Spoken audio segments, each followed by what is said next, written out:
Good morning बच्चों, good morning. कैसे हो? मैं हूं डॉक्टर विनय वर्मा। आप देख रहे हैं सर्वोत्तम biology Lucknow YouTube channel.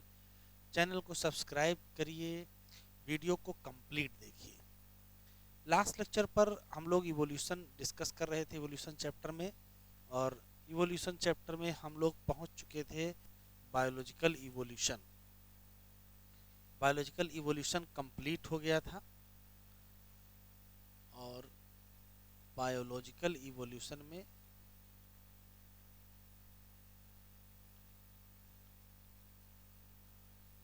Mechanism of evolution हम लोगों ने साल्टेशन तक का कंप्लीट कर लिया था। आज एक इम्पॉर्टेंट लेक्चर डिस्कस करेंगे, हार्डी वीनबर्ग प्रिंसिपल। ठीक है, तो पहले कुछ बातें समझ लेते हैं, उसके बाद फिर एनसीईआरटी से पढ़ते हैं।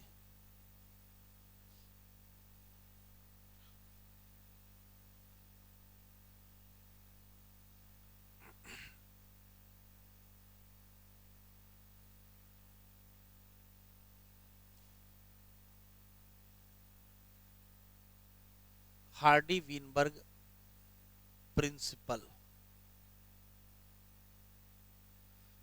हार्डी वीनबर्ग प्रिंसिपल क्या कहता है वो जरा देखिए। हार्डी वीनबर्ग प्रिंसिपल पहली बात ये कहता है कि किसी भी पॉपुलेशन में किसी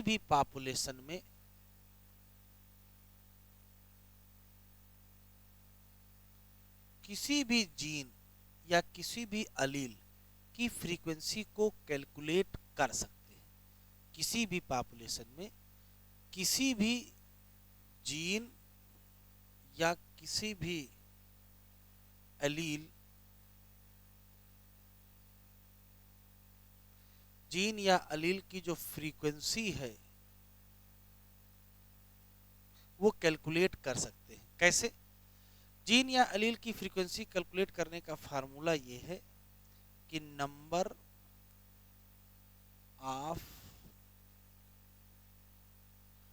specific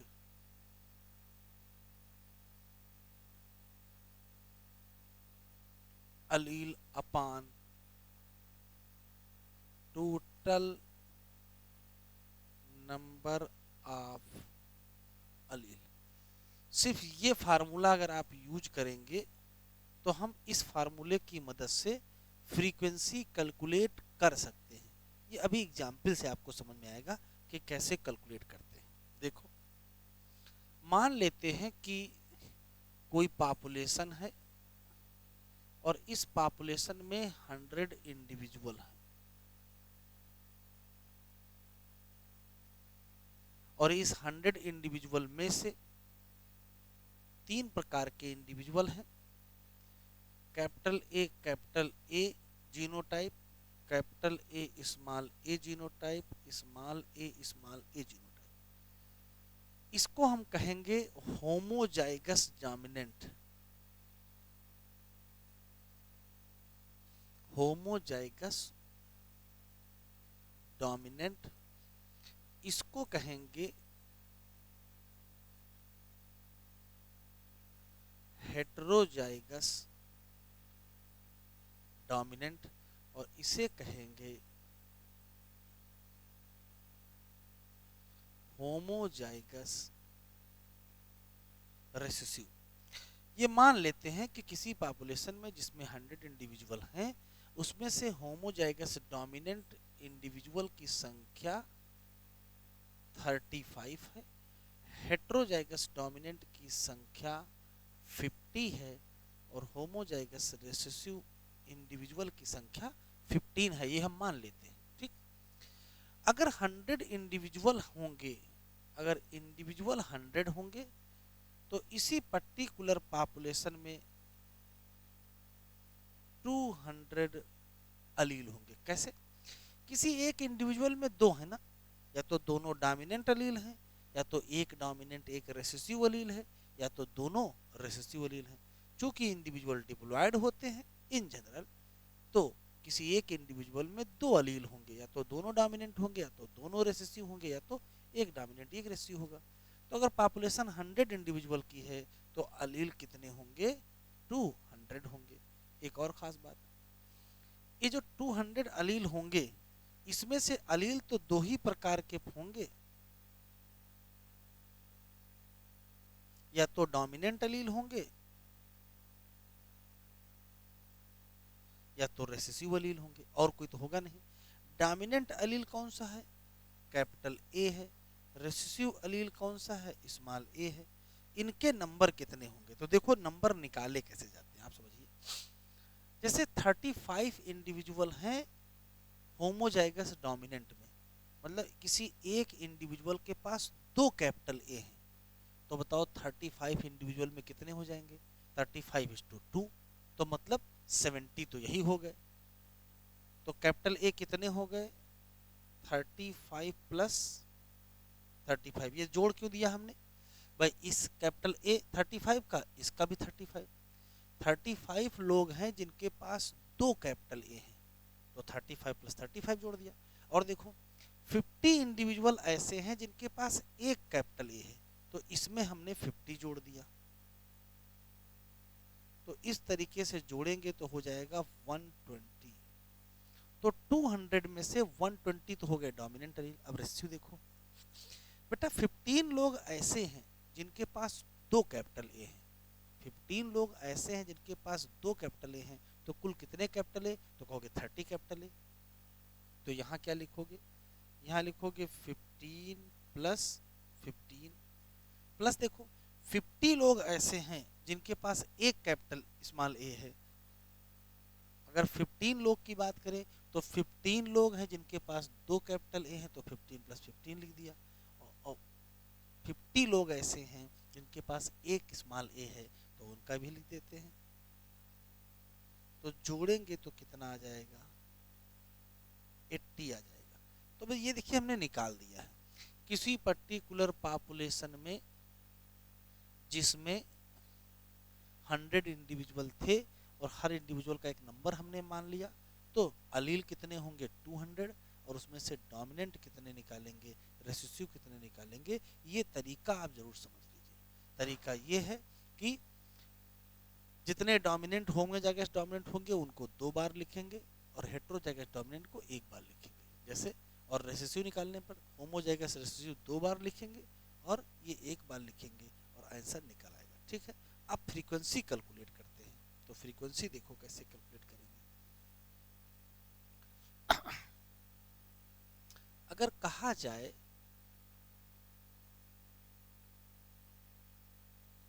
frequency of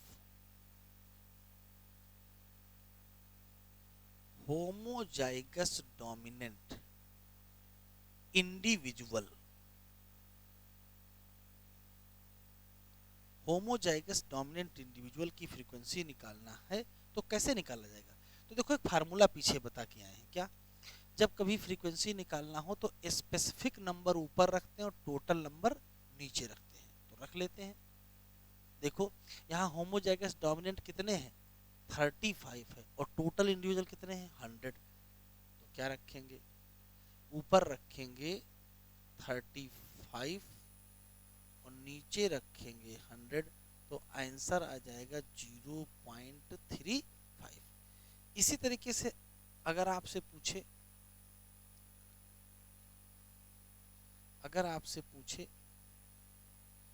frequency of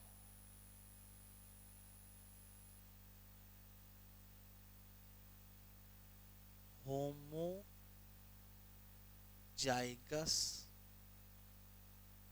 recessive individual, तो अगर इसकी पूछेगा तो देखो होमोजाइगस रेसेसिव कितने हैं? 15, उनका नंबर ऊपर रखेंगे, और टोटल इंडिविजुअल कितने हैं? 100, उनका नंबर नीचे रखेंगे। तो रख लेते हैं। क्या रखोगे? ऊपर रखेंगे 15, नीचे रखेंगे 100, आंसर आ जाएगा 0.15। इसी तरीके से अगर क्वेश्चन पूछे frequency of heterozygous dominant individual,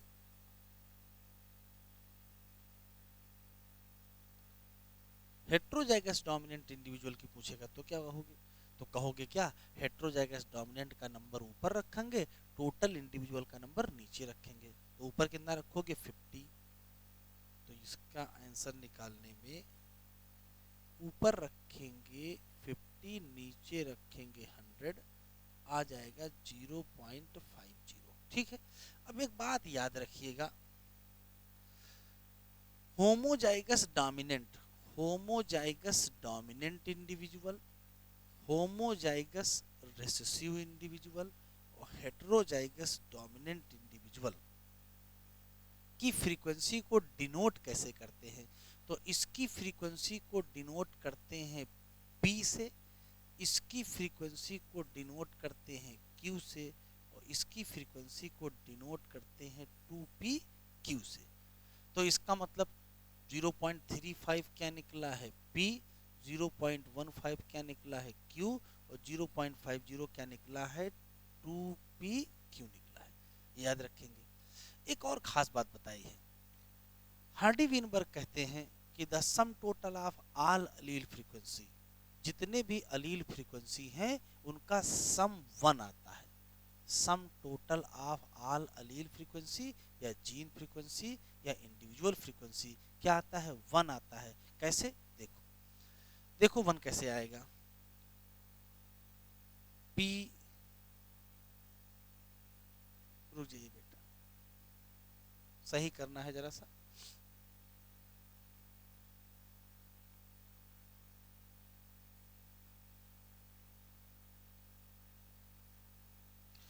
इसको इसको सही कर लेते हैं। इसको कहते हैं पी स्क्वायर और इसको कहते हैं क्यू स्क्वायर। तो ये क्या निकला है? ये पी स्क्वायर निकला है और ये क्यू स्क्वायर निकला है। ठीक है, स्किप कर गए था माइंड से बात, कोई बात नहीं, फिर से समझ लेते हैं। होमोजाइगस डोमिनेंट इंडिविजुअल की फ्रीक्वेंसी पी स्क्वायर होती है, होमोजाइगस रेसिसिव की क्यू स्क्वायर होती है, हेट्रोजाइगस डोमिनेंट की 2pq होती है। ठीक है, इसी तरीके से दूसरा और निकाल लेते हैं। अगर आपसे क्वेश्चन पूछे फ्रीक्वेंसी ऑफ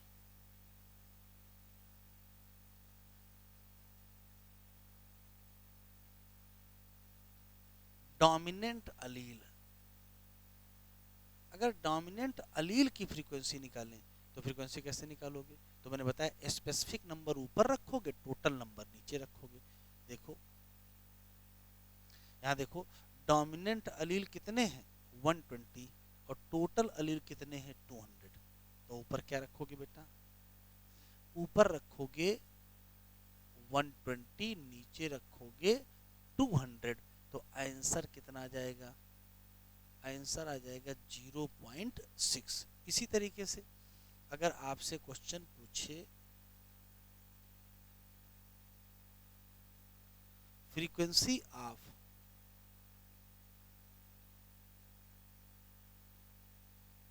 रेसेसिव अलील, तो इसका आंसर आप क्या दोगे?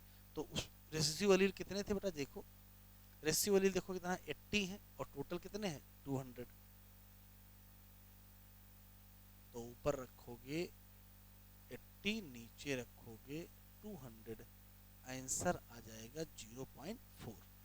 काम की बात यह है, डोमिनेंट अलील की फ्रीक्वेंसी और रेसेसिव अलील की फ्रीक्वेंसी को डिनोट कैसे करते हैं?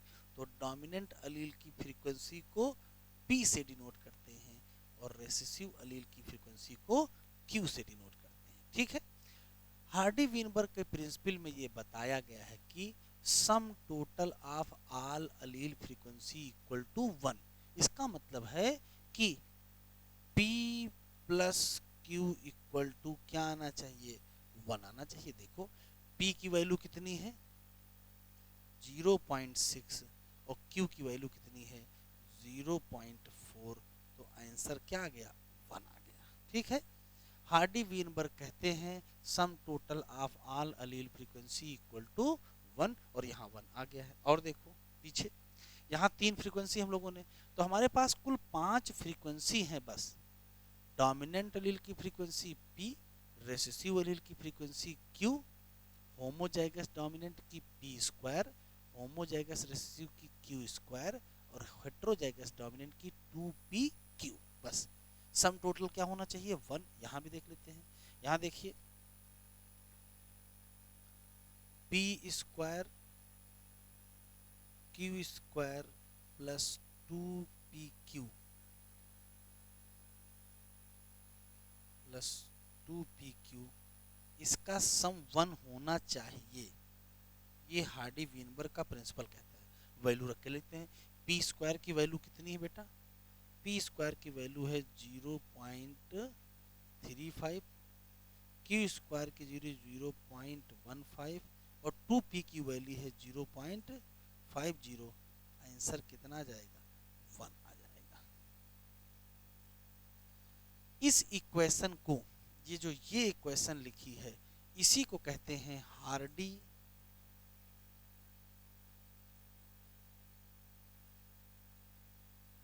Weinberg equation. ये कौन सी इक्वेशन है? तो कहोगे हार्डी वीनबर्ग इक्वेशन है। Hardy Weinberg equation P square plus Q square plus 2pq होती है। Hardy Weinberg equation p plus Q equal to 1 भी होता है। मैं फिर से रिपीट कर देता हूं, इस हेडिंग में केवल यही एक बात है जो समझने वाली है। क्या? देखते हैं।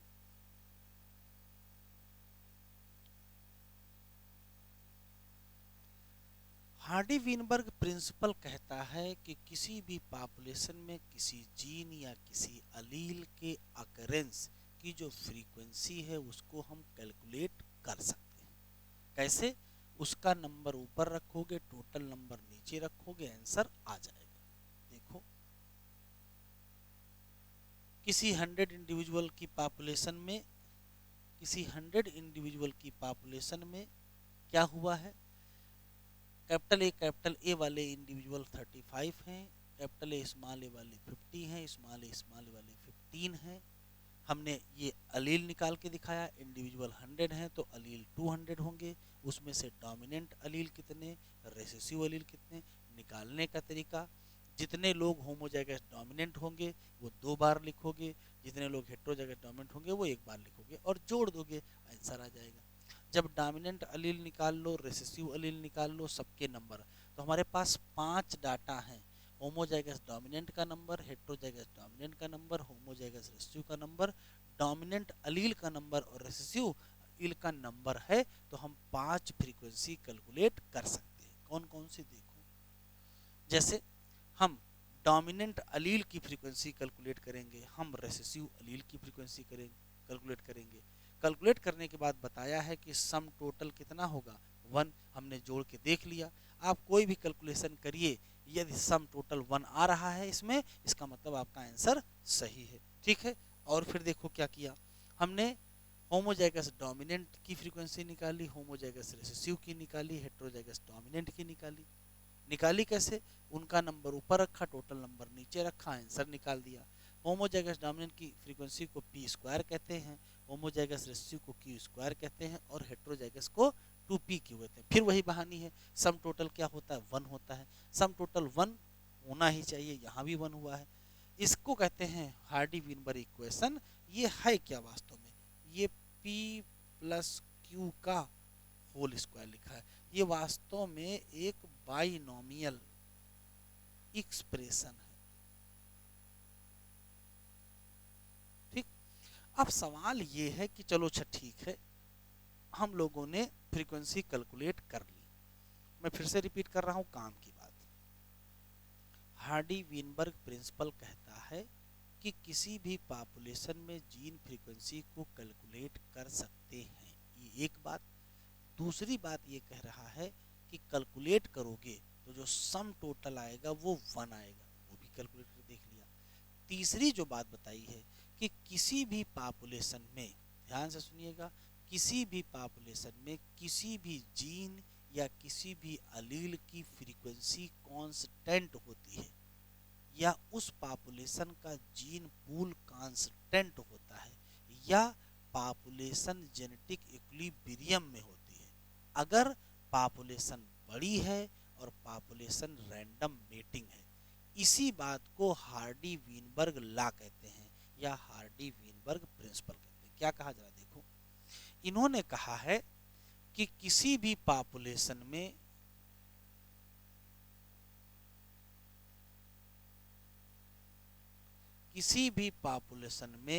उस पॉपुलेशन की खास बात ये होनी चाहिए कि वो लार्ज और रैंडम मेटिंग पॉपुलेशन होनी चाहिए। यदि कोई लार्ज और रैंडम मेटिंग पॉपुलेशन है तो इस पॉपुलेशन का जो इस पॉपुलेशन में किसी भी पर्टिकुलर जीन या किसी भी पर्टिकुलर अलील की जो जीन फ्रीक्वेंसी है वो कांस्टेंट रहेगी जनरेशन आफ्टर जनरेशन, या जो जीन पूल है वो क्या रहेगा, कांस्टेंट रहेगा। तो इस पॉपुलेशन की खास बात ये होगी कि इनका जीन पूल कांस्टेंट रहेगा, जीन पूल कांस्टेंट रहेगा। या हम ये भी कह सकते हैं कि जो पॉपुलेशन है वो होगी जेनेटिक इक्विलिब्रियम में।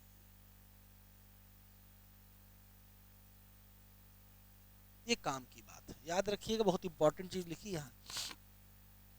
यदि कोई पॉपुलेशन लार्ज और रैंडम मेटिंग पॉपुलेशन है तो उसका जीन पूल कांस्टेंट रहता है, और पॉपुलेशन किस में होगी तो कहेंगे जेनेटिक इक्विलिब्रियम में होगी। इसी जेनेटिक इक्विलिब्रियम को कहते हैं हार्डी वीनबर्ग इक्विलिब्रियम।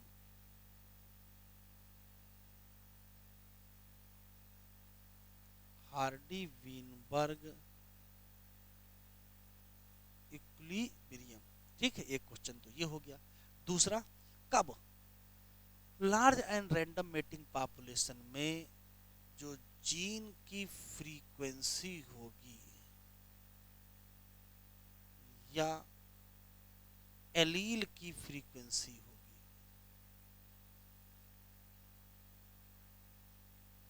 जो जीन की फ्रीक्वेंसी होगी या अलील की फ्रीक्वेंसी होगी, वो जीन की फ्रीक्वेंसी या अलील की फ्रीक्वेंसी क्या होगी तो कहेंगे रिमेन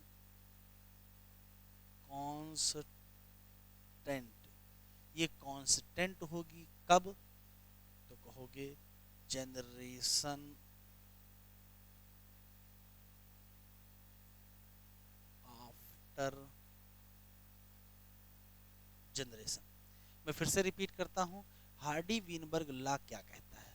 हार्डी वीनबर्ग लॉ कहता है कि यदि कोई पॉपुलेशन लार्ज और रैंडम मेटिंग पॉपुलेशन है तो उस पॉपुलेशन की जो जीन फ्रीक्वेंसी है वो कांस्टेंट रहेगी जनरेशन आफ्टर जनरेशन।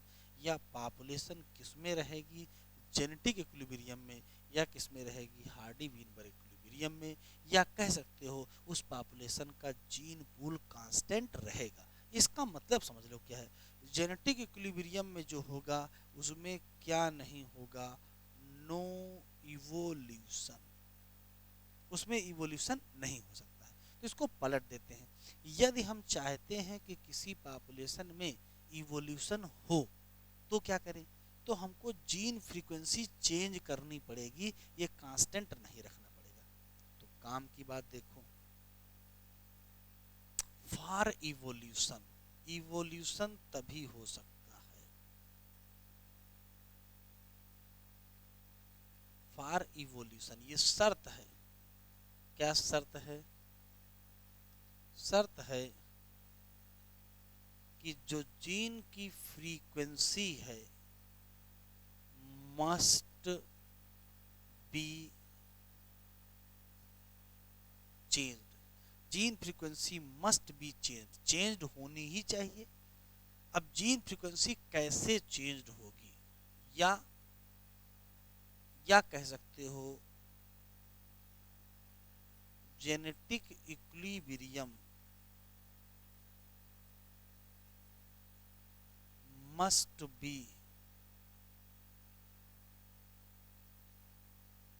डिस्टर्ब। बात एक ही है, जीन फ्रीक्वेंसी चेंज होनी चाहिए या जेनेटिक इक्विलिब्रियम डिस्टर्ब होना ही चाहिए।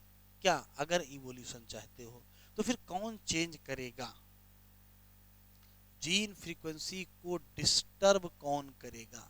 तो कहोगे बाई 5 फैक्टर। अब वो 5 फैक्टर कौन से हैं? तो देखो कौन कौन से 5 फैक्टर हैं। एक है जीन माइग्रेशन, एक है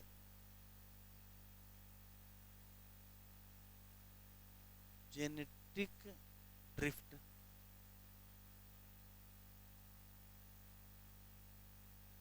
एक है जेनेटिक रिकॉम्बिनेशन, एक है म्यूटेशन और एक है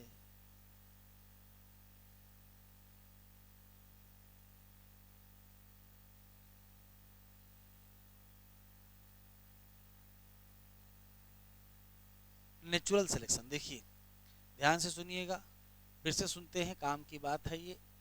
इवोल्यूशन के लिए क्या जरूरी है? तो कहोगे जीन फ्रीक्वेंसी चेंज होनी चाहिए, या क्या जरूरी है? जेनेटिक इक्विलिब्रियम डिस्टर्ब होना जरूरी है। कौन लोग करेंगे? इतने लोग करेंगे। ये सब के सब लोग क्या करेंगे? ये सब के सब लोग लाएंगे वेरिएशन। क्या लाएंगे? वेरिएशन। और वेरिएशन जब आएगी तो होगा क्या?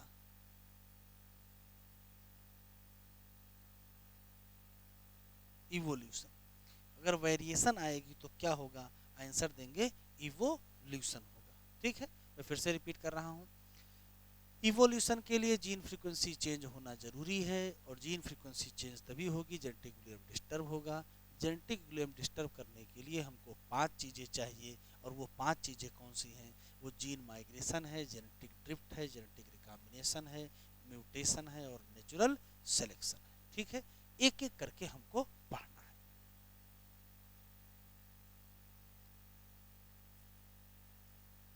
सबसे पहली चीज है जीन माइग्रेशन। अब ये कौन सी चीज है? तो जीन माइग्रेशन क्या है जरा समझें। तो मान लेते हैं कि ये कोई पर्टिकुलर पॉपुलेशन है,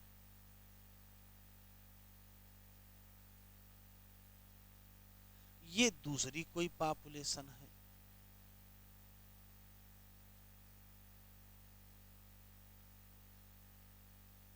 हो ये रहा है कि इस पर्टिकुलर पॉपुलेशन से सेक्शन ऑफ पॉपुलेशन ये यहां से यहां माइग्रेट कर गई।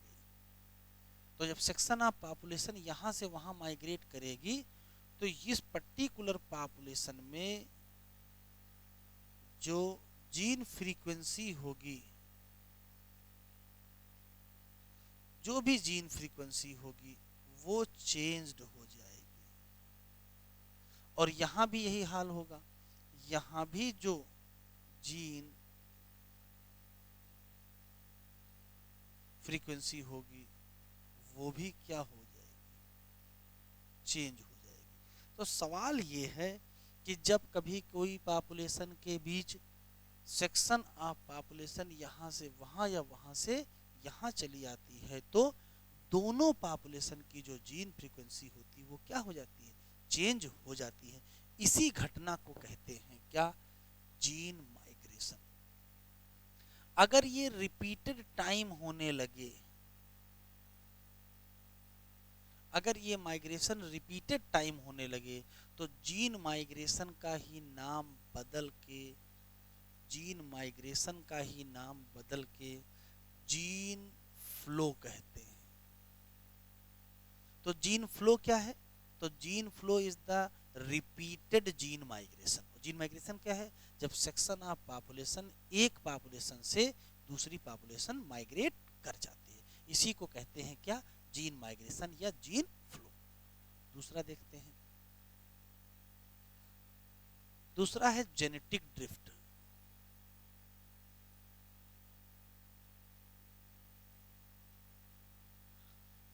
ये याद रखिएगा, जेनेटिक ड्रिफ्ट केवल और केवल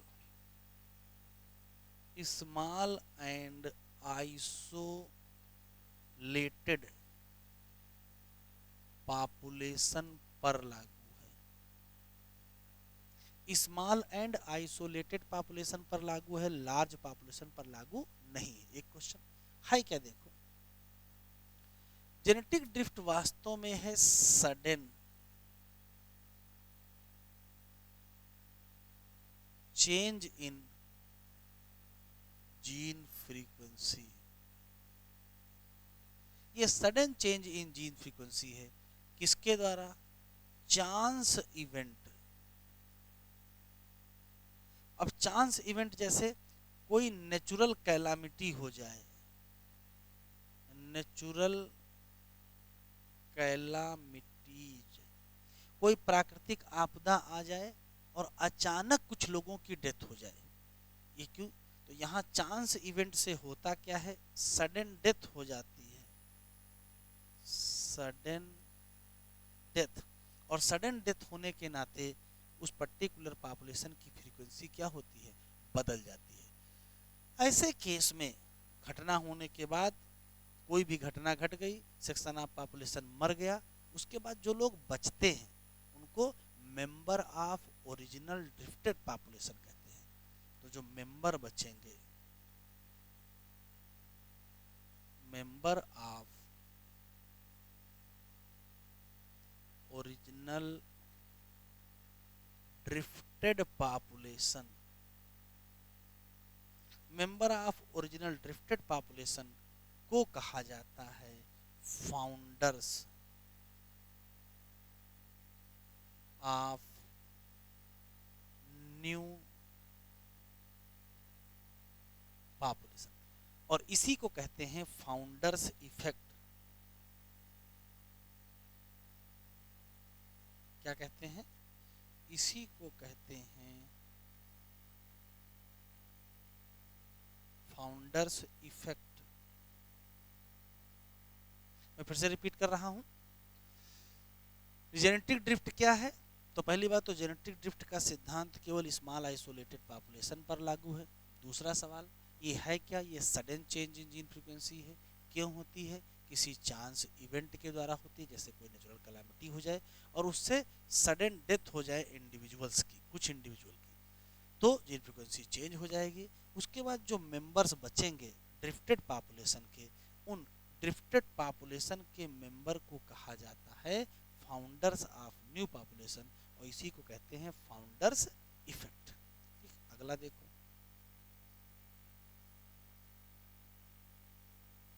अगला है जेनेटिक रिकॉम्बिनेशन।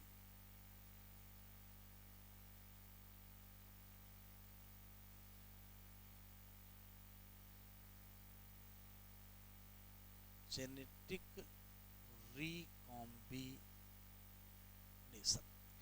जेनेटिक रिकॉम्बिनेशन कब होता है? तो याद रखिएगा, ये सेक्सुअल रिप्रोडक्शन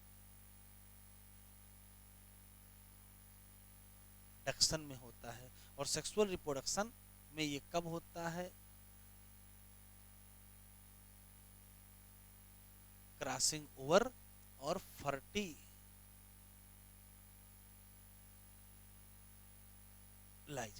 तो ठीक एक बात, तो जेनेटिक रिकॉम्बिनेशन से होता क्या है? जेनेटिक रिकॉम्बिनेशन से आती है वेरिएशन, और वेरिएशन से होता क्या है? इवोल्यूशन।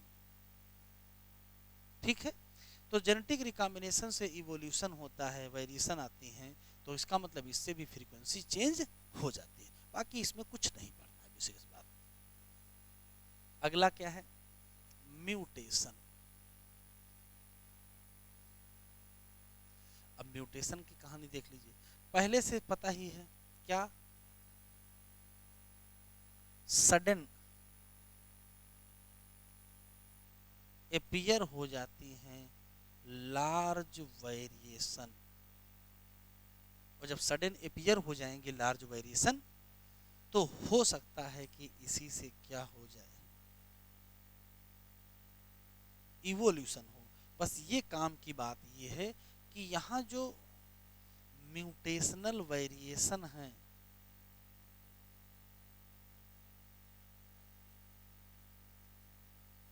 जो म्यूटेशनल वेरिएशन है वो क्या होनी चाहिए, वो फेवरेबली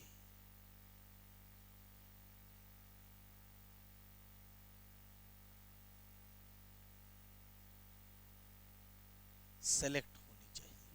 अगर म्यूटेशनल वेरिएशन फेवरेबली सेलेक्ट हो गई नेचुरल सिलेक्शन में तो ये अगली जनरेशन में चली जाएंगी, और अगली जनरेशन में चली जाएंगी तो इनहेरिट हुई, इसका मतलब धीरे धीरे एक्यूमुलेट होंगी और धीरे धीरे फिर नई स्पीसीज बन जाएगी। तो अगर म्यूटेशनल वेरिएशन फेवरेबली सेलेक्ट हो जाए और इनहेरिट हो जाए, और इनहेरिट हो जाए तो इससे भी इवोल्यूशन हो जाएगा। और लास्ट है क्या, लास्ट है नेचुरल सिलेक्शन।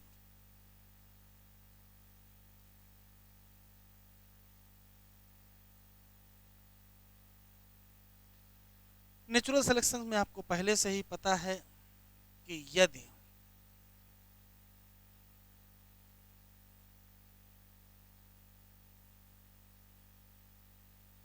फेवरेबल वेरिएशन है तो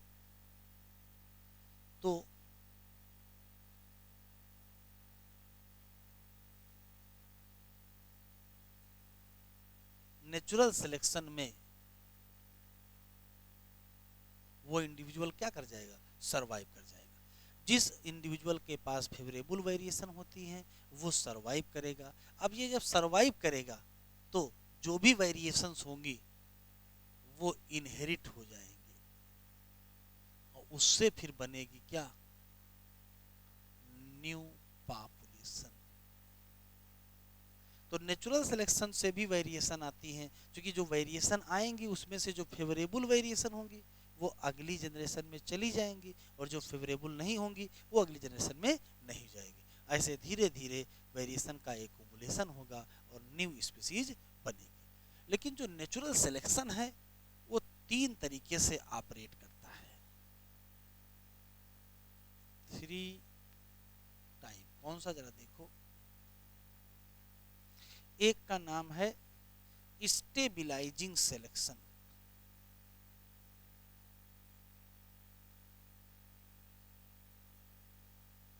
एक का नाम है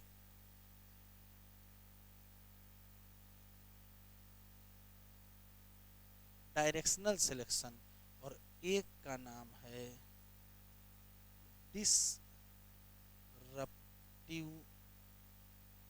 सिलेक्शन। 3 प्रकार के सिलेक्शन होते हैं, स्टेबलाइजिंग सिलेक्शन, डायरेक्शनल सिलेक्शन और डिसरप्टिव सिलेक्शन। क्या होता है अंतर, वो हम डायग्राम से समझेंगे। देखिए होता क्या है कि किसी भी पॉपुलेशन में 3 प्रकार के लोग होते हैं।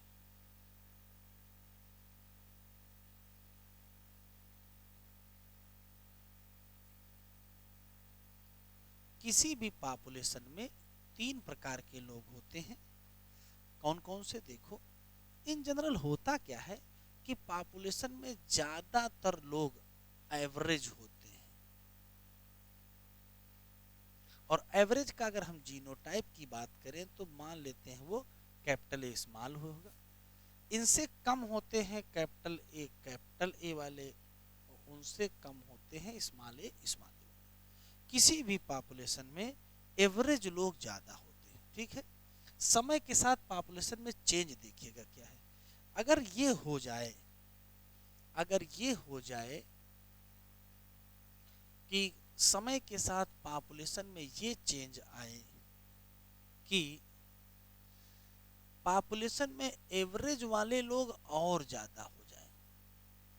अगर पॉपुलेशन में एवरेज इंडिविजुअल ज़्यादा होंगे तो ज़्यादातर लोग एवरेज कैरेक्टर को एक्वायर करेंगे, तो उससे वेरिएशन घटेंगी, और वेरिएशन घटेंगी तो पॉपुलेशन स्टेबलाइज होने लगेगी, और हम कहेंगे कि ये हो गया स्टेबलाइजिंग सिलेक्शन। फिर से रिपीट कर रहा हूँ, यदि नेचुरल सिलेक्शन में नेचर एवरेज इंडिविजुअल को सिलेक्ट करे और पॉपुलेशन में एवरेज इंडिविजुअल ज़्यादा होने लगे तो वेरिएशन घटेंगी, पॉपुलेशन स्टेबलाइज होगी, और इसी को कहेंगे स्टेबलाइजिंग सिलेक्शन। तो देखो यहाँ क्या हुआ है, यहाँ हाल ये हुआ है कि ग्राफ में जो पीक है, जो पीक पर थे वही पीक पर हैं, peak get higher, peak high होती जाएगी।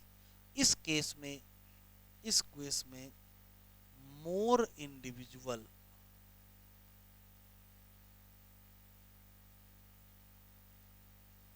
Acquire average character,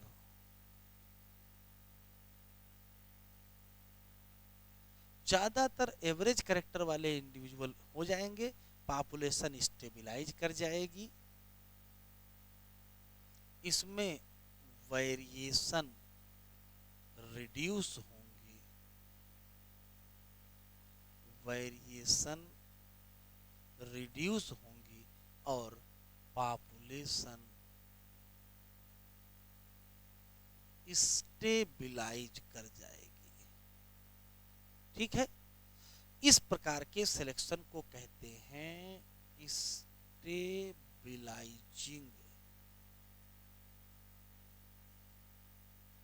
selection. ध्यान रखेंगे, जब कभी नेचुरल सिलेक्शन किसको फेवर कर दे, एवरेज कैरेक्टर को फेवर कर दे, तो पॉपुलेशन में इवोल्यूशन स्लो हो जाएगा, पॉपुलेशन स्टेबलाइज हो जाएगी, और हम कहेंगे स्टेबलाइजिंग सिलेक्शन। लेकिन देखो दूसरा विकल्प क्या है, दूसरा विकल्प ये है,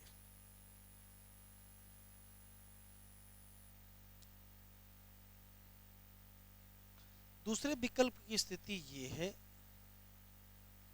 कि ग्राफ जैसे बना था वैसे ही बना है, बस अब पीक चेंज हो गई।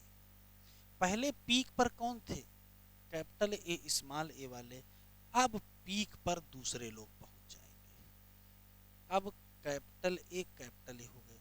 इसका मतलब नेचर ने किसी एक एक्सट्रीम को सिलेक्ट कर लिया, एवरेज को नहीं सिलेक्ट किया, तो फिर क्या होगा, एवरेज वाले लोग घटेंगे, दूसरे जो एक्सट्रीम वाले वो भी लोग घटेंगे। तो हुआ क्या है, देखो इस केस में पीक शिफ्ट कर जाती है, एक क्वेश्चन। दूसरी क्वेश्चन है मोर individual acquire character other than mean या एवरेज। ज्यादातर इंडिविजुअल के पास कैरेक्टर अदर देन एवरेज होंगे या अदर देन मीन होंगे। ठीक है, ऐसे केस में पॉपुलेशन इवॉल्व करेगी,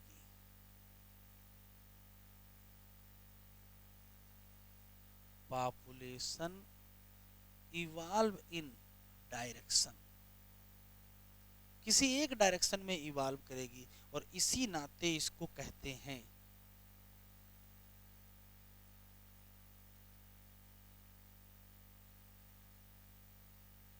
डायरेक्शनल सिलेक्शन। तो ये सिलेक्शन सबसे बढ़िया है जब नेचर ने किसी एक एक्सट्रीम को फेवर किया। तो जब किसी एक एक्सट्रीम को फेवर करेंगे तो वही लोग बढ़ेंगे, एवरेज वाले भी घटेंगे। ऐसे केस में पीक शिफ्ट हो जाएगी किसी एक कैरेक्टर की तरफ, पॉपुलेशन इवॉल्व होने लगेगी एक कैरेक्टर की तरफ, इसी को कहेंगे डायरेक्शनल सिलेक्शन। लेकिन तीसरा देखो, तीसरा हाल ये है, तीसरा हाल ये है कि पॉपुलेशन ने दोनों एक्सट्रीम को सपोर्ट कर दिया। अब जब दोनों एक्सट्रीम को सपोर्ट करेंगे तो देखो हाल क्या होगा, हाल ये होगा कि स्मॉल ए वाले मतलब ये एक्सट्रीम और कैपिटल ए ये एक्सट्रीम दोनों बढ़ेंगे, लेकिन क्या घटेगा, सिर्फ कैपिटल ए स्मॉल ए। इस केस में दो पीक बन जाएंगे। ऐसे सिलेक्शन को कहते हैं डिसरप्टिव सिलेक्शन।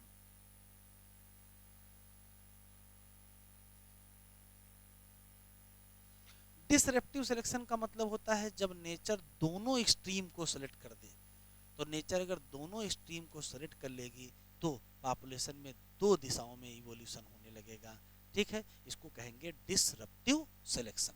तो तीन प्रकार की स्थितियां हो गई। इन जनरल पॉपुलेशन में तीन प्रकार के लोग थे, capital A capital A, capital A small A, small A small A. अगर नेचर इनको सपोर्ट करेगी, एवरेज वालों को सपोर्ट करेगी, तो पॉपुलेशन में स्टेबलाइजिंग सिलेक्शन होगा। नेचर या तो इसको सेलेक्ट कर दे या तो इसको सेलेक्ट कर दे, किसी एक एक्सट्रीम को, तो कहेंगे डायरेक्शनल सिलेक्शन। और अगर दोनों एक्सट्रीम को सेलेक्ट कर दे तो हम कहेंगे डिसरप्टिव सिलेक्शन। ठीक है, अब इसको हम लोग एनसीईआरटी से पढ़ लेते हैं।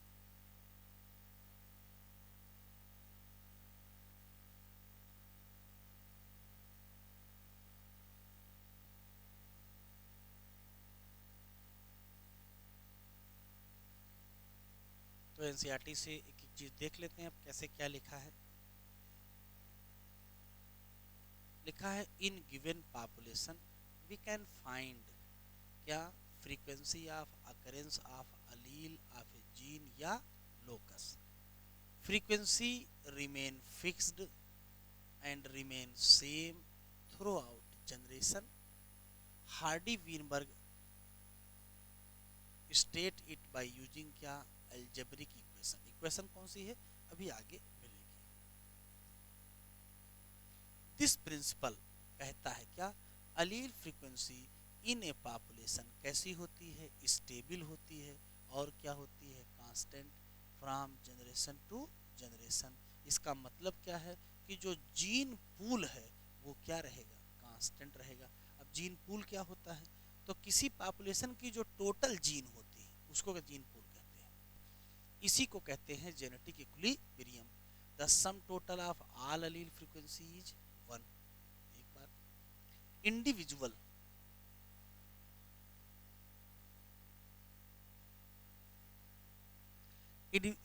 फ्रीक्वेंसीज जैसे P और Q कहा जाता है। किसी एक डिप्लॉयड में P and Q represent the frequency of allele capital A and allele small a। Frequency of capital A individual मतलब होमोजाइगस डोमिनेंट इंडिविजुअल को कहते हैं P स्क्वायर, क्योंकि P इंटू P से आएगा।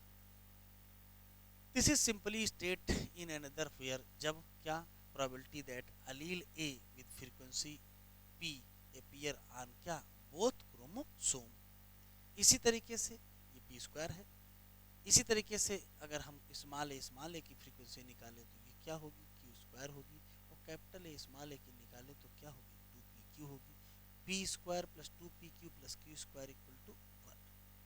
ये बाइनोमियल एक्सप्रेशन है P प्लस Q का होल स्क्वायर।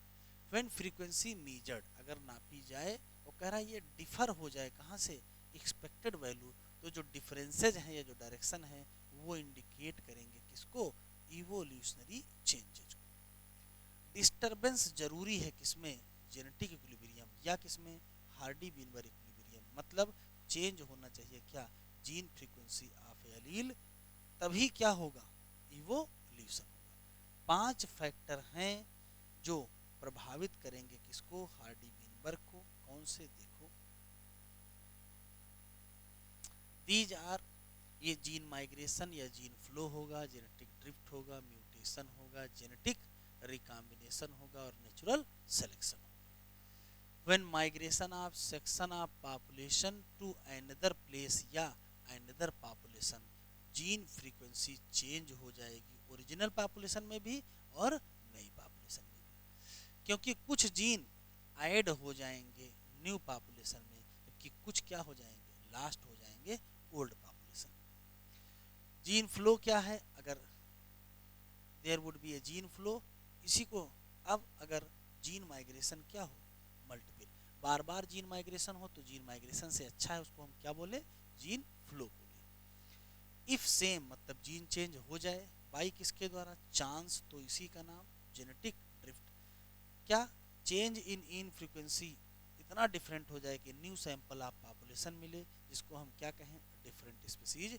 तो जो ओरिजिनल ड्रिफ्टेड पॉपुलेशन के मेंबर्स होते हैं उनको फाउंडर्स कहा जाता है, और इसी को कहते क्या है, फाउंडर एक्सपेरिमेंट। और देखो माइक्रोबियल एक्सपेरिमेंट शो करते हैं क्या, कि अगर प्री एग्जिस्टिंग एडवांटेजियस मतलब फेवरेबल म्यूटेशन क्या हो जाए, सेलेक्ट हो जाए, तो फिर रिजल्ट हो जाएगा new phenotype. Over few generation इससे क्या बनेगी, नई स्पीसीज बनेगी, इसको स्पेसिएशन कहेंगे। नेचुरल सिलेक्शन एक प्रोसेस है इन विच हेरिटेबल वेरिएशन, जो हेरिटेबल वेरिएशन होती हैं वो बेटर सरवाइव करती हैं और इनेबल करती हैं कि प्रोड्यूस करो, छोड़ के जाओ greater number of progeny. A critical analysis make us believe that variation आए, चाहे म्यूटेशन से आए, चाहे रिकॉम्बिनेशन से आए, केमिटोजेनेसिस के, चाहे जीन फ्लो से आए, चाहे जेनेटिक ड्रिफ्ट से आए, अंततः क्या होगा, चेंज हो जाएगा किसमें, gene frequency in future generation.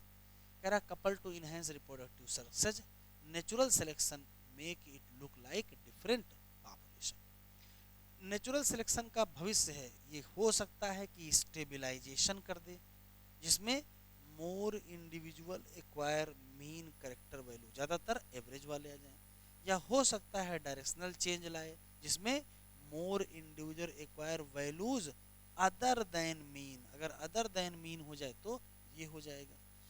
फिर तीसरा है disruption, more individual acquire peripheral character values at both end of the distribution curve. अगर मोर इंडिविजुअल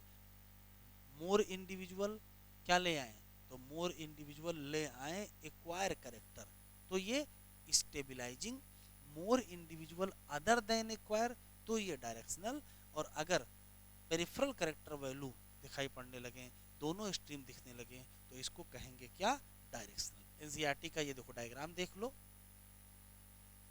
अगर इस डायग्राम को देखें देखो हो क्या रहा है, वो ये रहा है, वो ये रहा है कि यहाँ लिखा हुआ है एनसीईआरटी में कि मीडियम साइज इंडिविजुअल, जो मीडियम साइज इंडिविजुअल थे वो फेवर्ड थे, मतलब एवरेज करेक्टर फेवर था। कुछ समय बाद देखो मीडियम साइज वाले ज़्यादा हो गए तो पीक हाई हो गया, मतलब एवरेज करेक्टर ज़्यादा हो गए।